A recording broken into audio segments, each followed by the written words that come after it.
Donc, après le MXQ que je vous ai testé dernièrement, voici la M8S.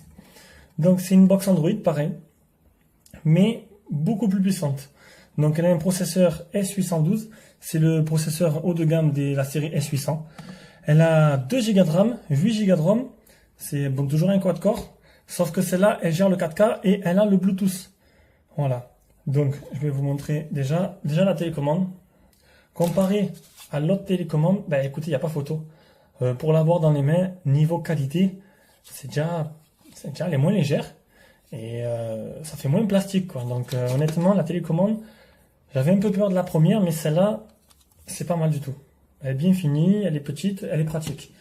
Donc la box en elle-même, donc le port carte mémoire, seulement 2 ports USB. Donc la MixQ en a 4, celle-là en a 2. Bon, honnêtement, bon, ça ne me pose pas plus de problème que ça. Déjà, il y en a 2.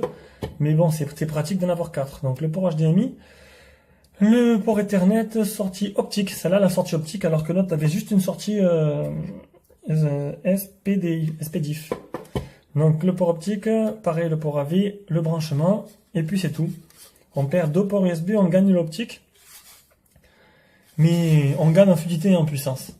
Honnêtement, cette box, pour moi, c'est le dilemme parfait pour avoir une box Android. Elle coûte environ 43 € sur AliExpress. J'en suis pas déçu, même très surpris par ses capacités. Donc je vais vous faire un test vidéo, je vais vous montrer un peu ce qu'elle donne. Et elle lit la 4K. Je n'ai pas de télé 4K ni de source 4K, donc je pourrais pas vous montrer. Mais elle est capable d'avoir une résolution jusqu'à 4K. Voilà. Allez, on y va pour la suite.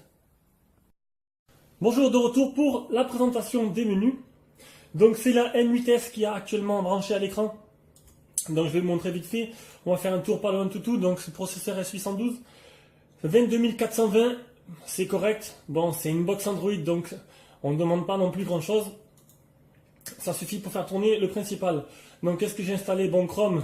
Chrome, ça marche parfaitement, voilà. Hop. C'est assez rapide, je trouve. Il y a plus rapide, bien sûr. Après, qu'est-ce qu'il y a installé? Bon, d'origine, il y a pas mal d'applications assez sympas que vous verrez par vous-même.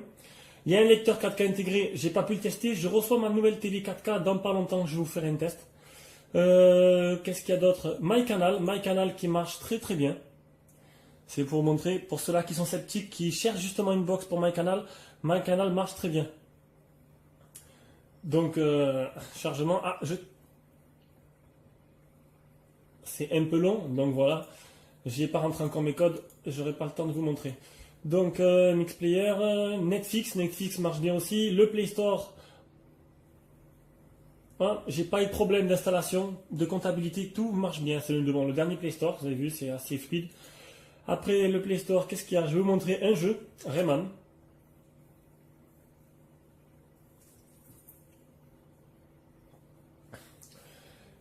Donc c'est Rayman Adventures. Non, Jungle Run, je me suis trompé. Hop, qu'est-ce qui se passe? Allô? Ah, écran noir, voilà. Voilà, hop, je vais vous montrer. Donc vous avez vu, c'est assez fluide, je trouve que ça réagit plutôt bien. Les 2 Go de RAM ils sont pour quelque chose, voilà. Hop là, petit Rayman.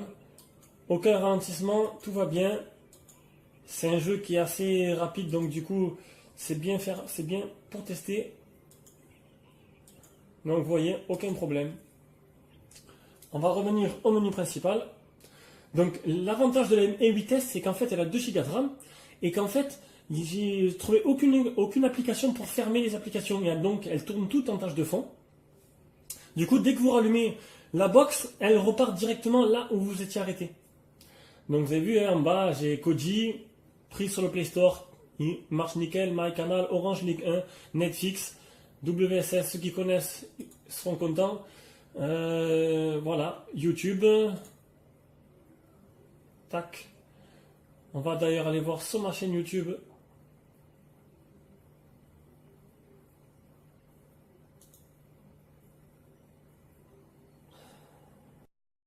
Une petite vidéo YouTube de Norman. Le temps que ça charge, voilà. Hop, on va mettre en plein écran. Vous avez vu, ça marche nickel. Franchement, je suis très content. Comparé à la MXQ que je vous ferai la vidéo bien prochainement, c'est bon, c'est le niveau dessus quand même. Ça lag moins, c'est plus fluide, la qualité est mieux. Franchement, je préfère celle-là largement, quitte à mettre 41 euros. Pour 10, 15 euros de plus, on a vraiment de la meilleure qualité. Donc je reviens au menu principal. Donc voilà, donc le menu principal, qu'est-ce que je vous montre d'autre? La box est bien en français. Donc vous avez vu les menus, network, l'écran. Donc j'ai l'écran Full HD, donc c'est vraiment qu'en Full HD. Donc la box est en 4.4.2. Pas de mise à jour. Il y a pas mal de ROM qui sont sortis, mais j'ai pas voulu toucher, pas voulu tester. Je trouve qu'elle marche très bien pour le moment comme ça. Donc c'est banal, hein, c'est Android de base, c'est tout en français. Voilà, j'espère que ça vous a aidé. Niveau pour la conclusion, ben écoutez, très bonne box, 2 Go de RAM, je conseille à tout le monde, 1 Go de RAM c'est juste.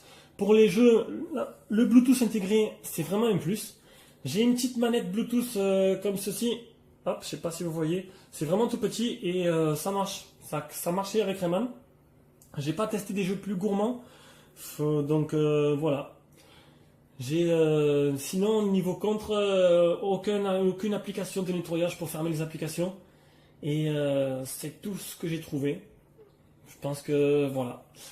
Bon, ben écoutez, merci à tous et bye bye.